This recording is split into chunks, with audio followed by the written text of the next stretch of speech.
জুলাই গণঅভ্যুত্থানে হত্যাকাণ্ডের জন্য দায়ী আওয়ামী লীগের নিবন্ধন বাতিল করে দলটিকে সন্ত্রাসী সংগঠন ঘোষণার দাবি জানিয়ে জাতীয় নাগরিক পার্টির আহ্বায়ক নাহিদ ইসলাম বলেন, সরকারের উচিত আওয়ামী লীগের নিবন্ধন বাতিল করে দলটিকে একটি সন্ত্রাসী সংগঠন হিসেবে ঘোষণা করা। আমরা জাতীয় নাগরিক পার্টি এই দাবি জানাচ্ছি। গণমাধ্যমকে দেয়া সাক্ষাৎকারে তিনি আরও বলেন, আমরা সুনির্দিষ্ট 3টি এজেন্ডা নিয়ে কাজ করছি। জুলাই গণঅভ্যুত্থানের বিচার, রাষ্ট্রের কাঠামোগত সংস্কার এবং নতুন সংবিধানের জন্য গণপরিষদ নির্বাচন। আওয়ামী ফ্যাসিজমের বিচার যদি নিশ্চিত না করা হয়, তাহলে আরেকটি স্বৈরাচার কিংবা ফ্যাসিবাদ যে দেখব না, সেই নিশ্চয়তা পাব না। নির্বাচনের আগে দৃশ্যমান বিচার দেখা আমাদের দাবি। আমরা মানুষের প্রত্যাশা ও ভালোবাসা নিয়ে নতুন রাজনীতি করতে চাই, যা বাংলাদেশকে নতুনভাবে তৈরি করবে। জনগণের পাশে দাঁড়িয়ে তাদের সমস্যা সমাধান আমরা করব। আইন শৃঙ্খলা বাহিনীর যতটুকু সহযোগিতা প্রয়োজন ততটুকু আমরা করব। সমাজে যে চাঁদাবাজি, দখলদারিত্বের রাজনীতি রয়েছে, তার বিরুদ্ধে অবস্থান নিয়ে মানুষের অধিকারের পক্ষে কথা বলতে হবে। আওয়ামী পুনর্বাসনের প্রসঙ্গে তিনি বলেন, সম্প্রতি ফ্যাসিস্ট আওয়ামী লীগের পুনর্বাসনের জন্য নানা ধরনের ষড়যন্ত্র বিভিন্ন দিক থেকে অব্যাহত রয়েছে। জাতীয় নাগরিক পার্টি এ বিষয়ে সুস্পষ্ট অবস্থান ব্যক্ত করেছে।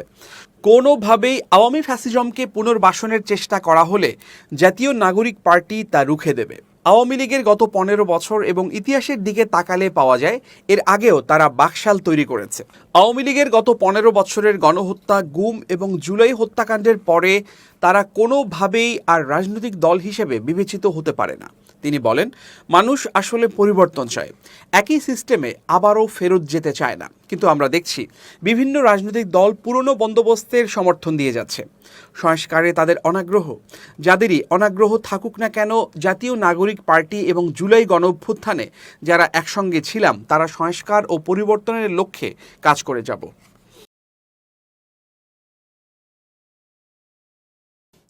গণসংহতি আন্দোলনের প্রধান সমন্বয়কারী জোনায়েদ সাকি গণমাধ্যমকে দেয়া এক সাক্ষাৎকারে বলেছেন, গণহত্যাকারী ফ্যাসিস্ট ও তাদের দোসরদের বিচারের পাশাপাশি আইন প্রণয়ন করে হলেও দল হিসেবে আওয়ামী লীগের বিচার করতে হবে। তিনি বলেন, সংবিধান সংস্কারের জন্য সংবিধান সংস্কার পরিষদের নির্বাচন দিতে হবে। এমন কোনো ভূমিকা নেওয়া যাবে না যাতে জাতীয় ঐক্য বিনষ্ট হয়। কেউ বলছেন সংস্কার, কেউ বলছেন নির্বাচন, অথচ কথা ছিল সংস্কার ও নির্বাচন হবে একসঙ্গে। তিনি প্রশ্ন রাখেন, আমরা কি আওয়ামী স্বৈরাচার আবার ফেরত চাইছি? আমরা সেটা আর ফেরত চাই না বলেই আমাদের আবার গণতান্ত্রিক পথ নিতে হবে। কিন্তু আমরা দেখতে পাচ্ছি আন্দোলন সফল হওয়ার পরে গণতান্ত্রিক রূপান্তরে একটি বিপ্লবী সম্ভাবনা সৃষ্টি হলো। তখন সে কাজের মনোযোগের বদলে একটা ক্রেডিট নিয়ে টানাটানি শুরু হয়ে গেল। এখন তো প্রায় দলীয়করণ করার একটা চেষ্টা। একদল মনে করছেন তারাই এ অভ্যুত্থান তৈরি করেছেন। এখানে যে জনগণের অবদান আছে, দেশের সব রাজনৈতিক দল, শ্রেণী পেশার অবদান আছে, সেটা স্বীকৃত, স্বীকার্য হিসেবেই থাক।